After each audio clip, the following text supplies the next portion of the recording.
Bonjour à tous, bienvenue sur Parlons Réal. J'espère que vous vous portez à merveille. Je vous souhaite une excellente journée. À la Madrid, campeones, c'est fait. Nous sommes champions d'Espagne pour la 33e fois de notre histoire. Un record, comme d'habitude. Alors, aujourd'hui, nous allons analyser, voir selon moi les différentes raisons qui nous ont menés à ce titre. Pour moi, cela s'est fait sur 3 éléments qu'on va analyser, décortiquer.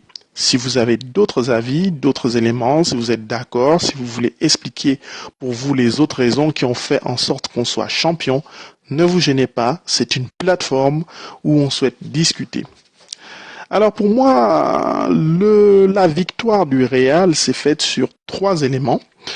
Il y a d'abord pour moi la gestion de l'équipe et les bons choix tactiques. Donc en gros, le management de Zidane sur l'aspect humain et tactique. Donc ensuite, le mental hors norme de l'équipe et avec son collectif. Quand je prends le mental de l'équipe et le collectif, je vais les mettre de pair. Donc l'équipe a été mentalement forte, collective et a su réagir dans les moments clés. Ce sera le deuxième point que nous analyserons. Ensuite, le troisième point, pour moi, c'est l'équipe B qui est de classe A. Ça veut dire le rôle important des remplaçants. Alors, voilà donc comment se déroulera l'analyse, la description de la victoire du Real en Liga, selon moi. Alors, donc, dans un premier temps, j'expliquais donc que le management de Zidane sur l'aspect humain a été primordial, car il a su vraiment faire tourner son effectif et a réussi par cela alors à insuffler une volonté imparable de gagner. Donc en faisant tourner son effectif, en offrant un temps de jeu plus que convenable à tous ses joueurs ou à la plupart de ses joueurs, en leur faisant tous participer, on a bien vu que l'équipe entière réussissait à percevoir le message proposé par Zinedine Zidane. C'est vrai qu'il y aura eu 2-3 exceptions, un Coentrao qui n'a presque pas joué, un James Rodriguez mécontent de son ton de jeu, tout comme Alvaro Morata, mais on se rend compte que même que James et Alvaro Morata ont tout de même donné beaucoup, ont apporté énormément à cette équipe dans le sacre final. J'en parlerai un petit peu plus de ça en détail tout à l'heure dans la vidéo. Mais là, on est dans en fait l'analyse du management humain. Donc Zidane a fait tourner, a fait participer tous les joueurs. On a vu que les jeunes, les Lucas Vazquez, les Asensio, ont été vraiment motivés quand ils rentraient sur le terrain. Même le petit Mariano, on a vu les Kovacic, les Nacho, qui ont senti qu'on leur donnait leur chance et avaient envie de la saisir et avaient envie de participer et donner tout. On a vu qu'il a aussi réussi à gérer le cas Cristiano Ronaldo, qui n'a joué qu'en Liga qu'une vingtaine de matchs, qui a certes son plus mauvais total de buts, mais qui a quand même marqué 25 buts en 28 matchs et a marqué dans des matchs importants. Et on constate la forme qu'il avait en fin de saison. Je pense que ce n'est pas la gestion de Zidane sur son cas n'y est pas étrangère. On a donc pu voir que tous les joueurs ont réussi à être en forme. On a vu que certains étaient plus surutilisés, comme Toni Kroos ou Luka Modric. On se souvient en 2015, Toni Kroos qui avait joué un nombre incroyable de matchs et qui était rincé sur la fin. On s'était retrouvé à mettre des Sergio Ramos en milieu de terrain récupérateur. C'était compliqué parce que certains joueurs avaient trop joué, étaient fatigués, étaient blessés. On a vu que cette saison, on a vu une hécatombe de blessures beaucoup moins importante que certaines années. On a vu Toni Kroos s'est blessé, on a réussi à gérer parce qu'on avait des joueurs qui pouvaient prendre le relais. Donc la gestion a été bonne, quoi. Cristiano Ronaldo a eu un début compliqué, voilà. Benzema, Morata rentre, il met un but. Donc globalement, l'effectif a réussi à Zidane a réussi à en faire un effectif harmonieux, que ce soit sur le terrain et sur le banc. Tout le monde voulait participer et a participé. Même on va voir un Casillas, voilà quoi, on l'a quand même vu dans certains matchs. À l'époque du grand Casillas, il y avait des saisons où le remplaçant il jouait aucun match quoi. Donc c'est vous dire que tout le monde quelque part pourra dire, tous les joueurs pourront dire, ben moi aussi j'ai posé ma petite pierre à l'édifice et les titulaires auront pu quand même souffler, auront pu être ménagés lors de certains matchs pour pouvoir donner leur plein potentiel lorsqu'on avait vraiment besoin d'eux. Une excellente gestion je trouve, de l'équipe. Dans les choix tactiques, hein, je trouve que Zidane a fait des choix judicieux dans les grands matchs en Liga et aussi dans les matchs difficiles, dans les matchs pièges. Dans les grands matchs, on va citer par exemple le match contre l'Atlético de Madrid ou le match aller contre le Barça. Je trouve que tactiquement, il avait fait des bonnes choses. Il avait vraiment bien, il avait fait des bons choix qui avaient permis au Real de ne pas perdre, de gagner ou de faire un nul, et à l'équipe de rester équilibrée. C'était vraiment très bien. Et dans les matchs pièges où on a souvent vu, c'était très compliqué. Ben, il a fait des changements qui ont changé la donne, qui nous ont permis d'entrevoir des victoires qu'on voyait s'éloigner, quoi. Voilà, on a pu voir, il y avait des matchs, c'était difficile. Ben, il fait sortir Gareth Bale, il fait rentrer Lucas Vazquez, qui est passeur décisif. Voilà, des matchs où Benzema a du mal à trouver a du mal à trouver les filets, ben il replace son équipe, il fait rentrer Isco, il le met par là, et il met Morata. On voit que la physionomie de l'équipe, la façon d'attaquer de l'équipe a changé et on arrive à gagner. Donc voilà, je trouve que tactiquement il a vraiment montré que c'est réellement un coach de talent. Voilà, c'est pas juste qu'il a de la chance ou c'est pas l'aura Zidane, l'effet Zidane comme on disait. Ça, l'effet, ça marche 1, 2, 3 mois quand tu viens d'arriver, tous ils sont chauds et puis après on voit ce que tu proposes. Ça fait quand même 1 an et demi et 4 titres. Remportés quoi, voilà, et pas des petits titres. Il a quand même remporté déjà les 2 titres les plus importants qu'une équipe doit gagner, le championnat et la Ligue des Champions. Là, il lui manque la Copa del Rey et la Super Coupe d'Espagne. Voilà, on va pas, il ne la gagne pas, on va pas, ce serait dommage qu'il ne les gagne pas, mais on va pas non plus, voilà quoi, le diaboliser au vu de ce qu'il a fait. Voilà, on joue une deuxième finale d'affilée en Ligue des Champions. Euh, on peut être la première équipe à réaliser un doublé en Ligue des Champions et faire un doublé championnat Ligue des Champions, qui est une première depuis, je crois, 69 ans ou 70 ans, je sais pas, depuis très très longtemps. Donc, je pense que Zidane a prouvé que c'est un très grand coach. Il a une intelligence de jeu, il a une bonne vision et c'est un bon manager. Il sait manager son équipe et faire croire en eux. Alors, donc, on va dire, dans cette façon de manager, on se rend compte que cela pourrait faire en fait de booster son équipe. On voit bien que c'est une équipe en fait qui a toujours su se relever quand tout semblait perdu. Je pense que le message de Zidane et la gestion, le management de l'équipe vont de pair. Ça veut dire que le message, le jeu qu'il propose à son équipe est intéressant. Ils y croient, ils trouvent ça intéressant, ils se sentent tous à l'aise, ou pour la plupart à l'aise. Et donc, non seulement ils arrivent à croire à ce système de jeu, à ce jeu qu'ils proposent, mais en plus, la volonté de gagner, cette rage de gagner, cette rage de vouloir être toujours devant, de ne pas se laisser abattre, que Zidane arrive à leur diffuser, que Zidane leur propose, arrive à être transmise. Parce que quand on regarde les matchs du Real, le Real a gagné beaucoup de matchs au forceps. C'est que c'était compliqué, la situation semblait désespérée et ils ont réussi à la renverser.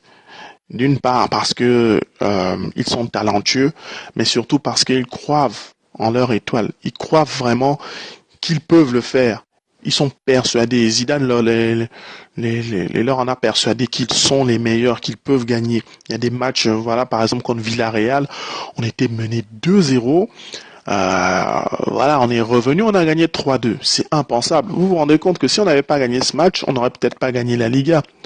Voilà, on parlera de ça. Celui qui incarne le mieux cette volonté super héroïque de gagner, c'est bien entendu le capitaine Sergio Ramos qui a été l'un des éléments clés. Pour moi, ceux qui ont vraiment permis à l'équipe dans ces moments désespérés de gagner, c'est des joueurs comme Sergio Ramos. On a vu Cristiano Ronaldo. Voilà, c'est des mecs, quand l'équipe est mal, quand les Luka Modric n'arrivent pas à mener l'équipe, quand les autres sont noyés, c'est des mecs, même quand l'équipe n'a pas bien joué, quand l'équipe n'a pas su dérouler ce jeu, qui savent, qui savent vraiment donner le top, qui savent frapper du poing sur la table pour dire les mecs, on va pas perdre là. On ne doit pas perdre là. On doit gagner la Liga cette année. Ça suffit. Ça fait 5 ans on est le Real de Madrid. On a vu Sergio Ramos, on a vu Cristiano Ronaldo. Moi, je trouve que ces deux-là, dans les moments clés, dans les moments désespérés, ont vraiment su tirer l'équipe vers le haut. Ont marqué des buts capitaux à des moments cruciaux. On a aussi vu des Toni Kroos qui voilà, ont su donner les ballons. Voilà, quand c'était confus, c'était difficile, ben il donne le ballon. On a vu Marcelo aussi qui a complètement perforé des défenses à des moments désespérés. Voilà, contre c'était contre, je sais plus contre quelle équipe, où il a marqué un but en fin de match, c'était fini, c'était qu'on pensait que c'était cuit, on allait faire un match nul. Il a fait un débordement. Ces joueurs-là, voilà, bon, j'ai cité que Cristiano et Ramos, mais je pense Marcelo aussi et à citer, quoi. Voilà, et ou bien par exemple Keylor Navas, qui voilà est aussi à sa façon l'incarnation de ce mental.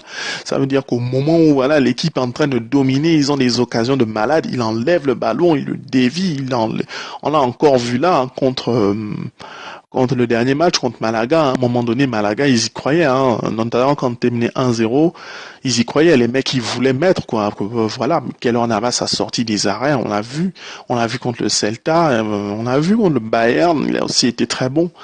Donc contre l'Atlético aussi.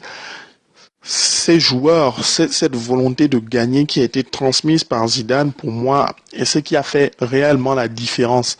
Ça a été le détail qui a manqué au Barça, je trouve. Je trouve que le seul qui avait vraiment réussi à faire cela souvent, c'est Lionel Messi et Neymar. Ce sont vraiment les seuls de leur côté. Mais bon, on parle du Real, hein. Mais je trouve que nous, dans ces moments-là, on a su réagir et c'est ce qui a su faire la différence. C'est ce qui a permis de gagner des matchs cruciaux contre Malaga, Séville, Bilbao aussi.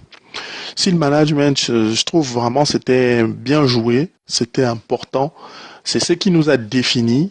Les matchs du Real étaient parfois difficiles à suivre parce que toujours plein de suspense, mais on a toujours su lever la tête au bon moment. Alors, si le management et le caractère de l'équipe ont eu un rôle très important, Zidane a su gérer ses hommes, a su leur donner la confiance, a su les reposer, a su les renforcer, a rendu certains meilleurs.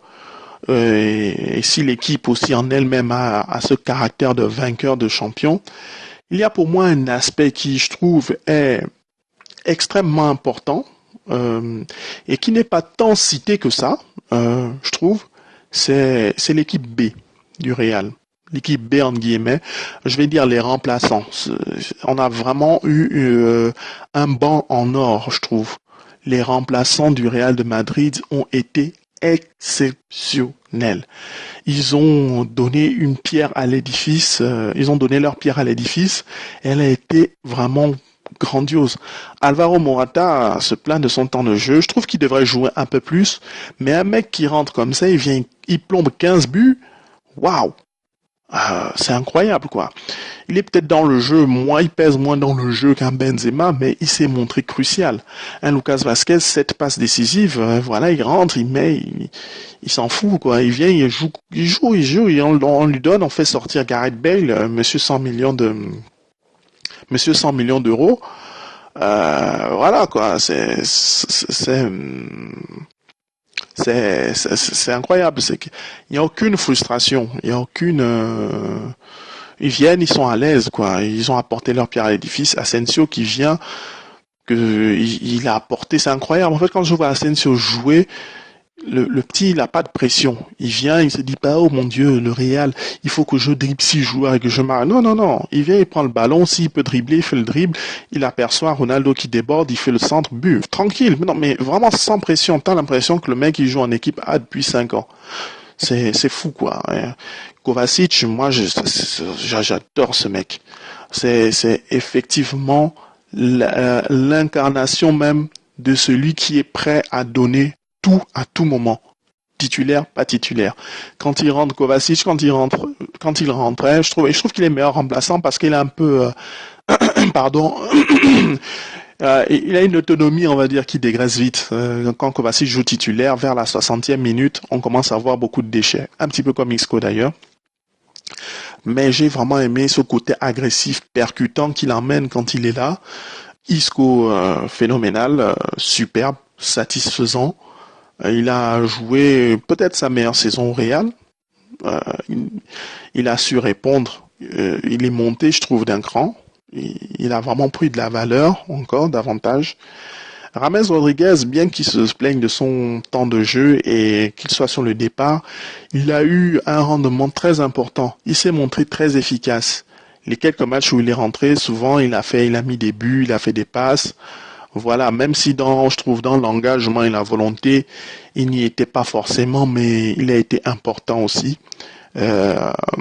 Vraiment, il faut le reconnaître. Hein. Maintenant, après, s'il veut partir, il part. On veut des joueurs à 100% et lui, il n'y est pas, il n'y est plus, mais très satisfait de son rendement. Même Danilo, hein, il est là, je l'ai pas toujours apprécié, mais bon, Danilo au moins a la volonté de vouloir bien faire, mais après il n'est pas au niveau et il a quand même sorti des matchs plus qu'intéressants, ça faut le reconnaître. Ben, en fait, on va dire même Cuentrao qui a joué 2-3 matchs, il a quand même réussi à faire de passes décisives. Donc, on va dire le banc a été bon, ça a été crucial. Ils ont vraiment voulu. Ils se sont pas contentés de se plaindre ou de râler. Ils ont montré que eux aussi ils pouvaient jouer aussi bien que les titulaires. Donc, pour moi, ça a été incroyable, ça a été superbe. Donc, c'est un petit peu ça les 3 points. Bon, maintenant, avant de faire une conclusion sur cette saison, sur les analyses de cette saison, je vais un petit peu donner personnellement pour moi mes tops, mes 3 tops et mes 3 flops de cette équipe dans cette saison. Bien, pour moi, mon premier top, c'est Sergio Ramos. Sergio Ramos a été pour moi quelqu'un de crucial dans les moments clés. C'est vrai que c'est le mec, il est capable de te prendre un carton rouge après avoir fait un match de Dieu, un carton rouge stupide, mais il a été nécessaire, il a été important. Il a vraiment pleinement cette saison assumé son rôle de capitaine. Et il a vraiment répondu présent, on a pu compter sur lui. Il a montré le chemin et pas seulement avec ses buts importants, hein. Dans l'attitude, c'est qu'on voit, voilà, il replace ses joueurs, il les engueule. Parfois, il est là, il monte. Quand les attaquants ont du mal ou bien n'avancent pas assez, on voit Ramos, il vient au centre du terrain, il prend le ballon, il court pour dire, comme on dit aux gars, allons-y, jouons. Il a été incroyable. Pour moi, vraiment satisfait. Un très grand capitaine. Si la saison passée, c'était un peu mitigé, il avait fait des très bonnes choses, mais c'était un peu mitigé. Cette saison, vraiment superbe. Bravo, Capi. Mon autre top, c'est évidemment Cristiano Ronaldo, qui, certes, comme je le disais, totalise son plus faible nombre de buts en Liga, mais avec un ratio impressionnant de 1 but par match.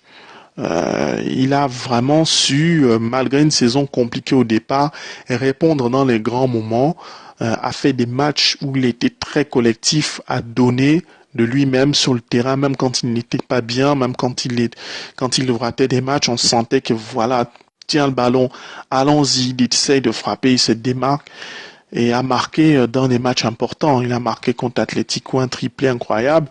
Il a marqué lors du match en retard contre le Celta Vigo un but important, un doublé. Il a encore marqué dans le dernier match de la Ligue en brisant l'adversaire d'entrée après 2 minutes. Ça a été important dans le résultat final. Voilà, bon, je parlerai pas des matchs de Ligue des Champions, mais on est en championnat, mais il a marqué plein de buts décisifs et 25 buts. C'est loin d'être un total dégueulasse, surtout en 28 matchs. Donc, Cristiano, chapeau. Alors, mon dernier top, en fait, j'ai mis 2 joueurs. J'ai mis Marcelo et Keylor Navas. Voilà. Marcelo a été un infatigable. Pour moi, il a été infatigable, intraitable. Il a tout donné, il a toujours été sur tous les fronts, à participer. Si vous regardez dans la plupart des buts du Real, notamment les buts cruciaux, hein, les buts qui ont permis de faire des réelles différences sur l'issue du championnat. Marcelo est toujours, j'en suis sûr, presque toujours ou à 80% présent, où il y est toujours souvent pour quelque chose. Donc il a vraiment été incroyable. Et je cite Keylor Navas parce que c'est vrai qu'il a fait une mauvaise saison, une saison mitigée, il a fait beaucoup de bourdes.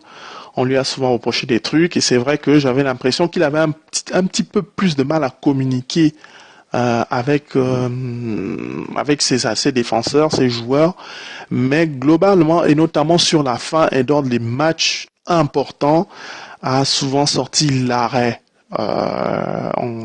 L'arrêt au bon moment a permis à l'équipe de rester en vie quand elle semblait s'enfoncer.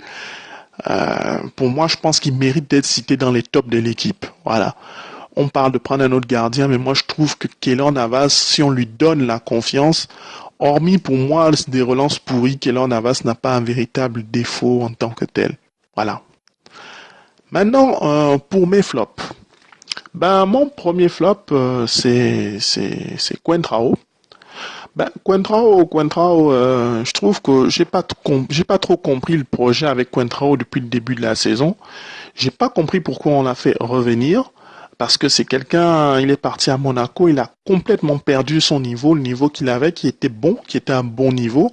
C'était un bon joueur, en plus assez polyvalent, il jouait souvent en milieu de terrain. Mais lorsqu'il est parti en prêt, voilà, il a vraiment dégringolé et c'était visible que c'était plus le même joueur. Voilà, j'ai pas trop compris le projet, pourquoi on l'a fait revenir. Moi, je pensais qu'on l'avait fait revenir, c'était à la fin du mercato, pour le revendre et prendre un autre latéral gauche.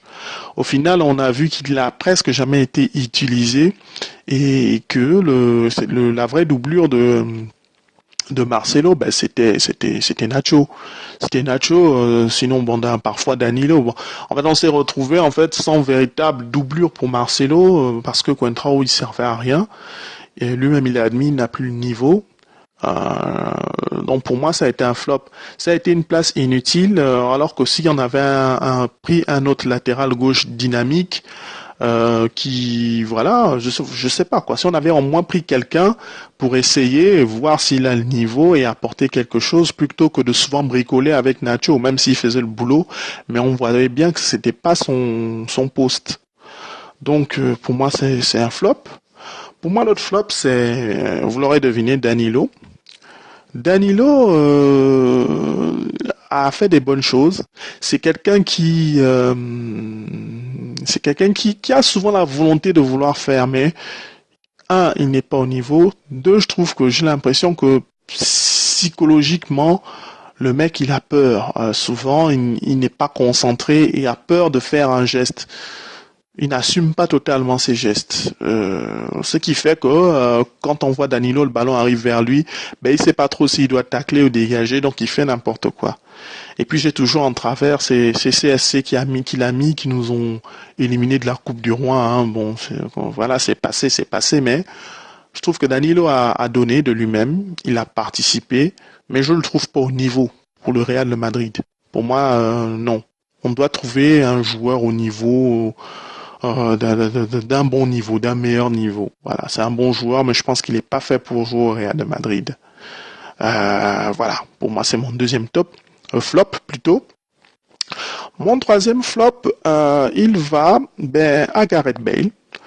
Gareth Bale, c'est un petit peu étonnant de le mettre dans ce flop pour moi quelque part parce que il a eu un début de saison miraculeux, merveilleux. Probablement même l'un de ses meilleurs débuts de saison jusqu'à décembre. Il était vraiment présent, il était au top, il était au niveau de l'Euro en fait. Il sortait de l'Euro, il était au même niveau. Mais le problème de Gareth Bale, c'est qu'il n'arrête pas de se blesser.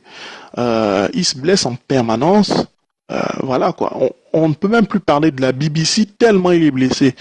Voilà, la BBC, voilà, Ronaldo, on va dire, voilà, Ronaldo aura joué 30 matchs, marqué par exemple 26 buts, Benzema 27 matchs, il en aura marqué 12, Gareth Bale 2 matchs, 1 but. Mais comment vous voulez qu'on mette les statistiques de la BBC en valeur de cette manière si par exemple Gareth Bale, à l'époque, quand la BBC était au sommet et qu'il jouait régulièrement, il aurait par exemple mis 20 buts en 25 matchs. Voilà, et ce qui fait qu'on aurait eu des stats dignes de la BBC, par exemple, d'une grande équipe, d'un grand trio d'attaquants de cette envergure, quoi. Donc pour moi, je trouve que Gareth Bale, c'est un flop dans le sens où, en deuxième partie de saison, quand il est revenu, il ne nous a servi à rien. J'ai eu l'impression que, après cette longue blessure, quand il est revenu dans la période d'avril, il n'était pas guéri. Il était toujours blessé et on a vu sur des matchs, c'était plus un handicap qu'autre chose, notamment lors du Classico. Il n'aurait pas dû jouer ce Classico, mais alors pas du tout. Et il n'était pas bien revenu et il s'est encore blessé. Il s'est encore blessé juste après dans la foulée, ce qui est incroyablement, voilà, ridicule. Et je trouve que ça nous a pénalisé. Heureusement qu'on avait des Lucas Vazquez ou Asensio pour nous tenir pour sauver le coup, ou bien des Isco. Mais vraiment, Gareth Bale, c'est plus à cause de sa blessure que ses blessures que je le mets dans les flops. Voilà, parce que il devait être l'une des locomotives de cette saison, notamment en cette période de deuxième partie. Il est à l'infirmerie tout le temps et ça pose vraiment de véritables interrogations sur son futur, quoi. Parce qu'on a des jeunes qui sont Kiev, qui ont envie de jouer et Gareth Bale, voilà, il a une quinzaine de blessures depuis qu'il est arrivé au Real de Madrid. Cristiano Ronaldo est là depuis 2 fois plus longtemps que lui. Je sais pas s'il s'est blessé la moitié de fois. 2 fois il s'est blessé, il a dû se blesser 2 fois moins, voire moins encore, quoi. Ou même des Benzema. C'est incroyable, c'est trop. Et je trouve que pour moi c'est un flop. Voilà. Alors donc en conclusion de cette vidéo, je dirais donc que Zidane a bâti une équipe pleine de cohésion, très déterminée. Elle était vraiment solide, concernée, et ce par tout l'effectif, qui a su vraiment être régulière, gagner même quand elle jouait mal ou quand les matchs étaient difficiles ou lors de grosses absences, quand il n'y avait pas tel joueur. Voilà, il n'y a pas, tout le monde a su répondre présent. Je trouve que c'est une équipe qui a marqué une 60aine de fois d'affilée et qui se bat jusqu'au bout, jusqu'à la dernière seconde, ne peut que triompher. Voilà. Donc pour moi, le triomphe du Real est logique, mérité. On attend désormais la finale à Cardiff le 3 juin. Donc ce sera globalement tout. Je vous souhaite une excellente journée, de suivre, de partager, de commenter, de liker, de vous abonner. On se retrouve pour une prochaine vidéo. Sur ce, je vous dis une bonne journée, à la Madrid et vive le foot.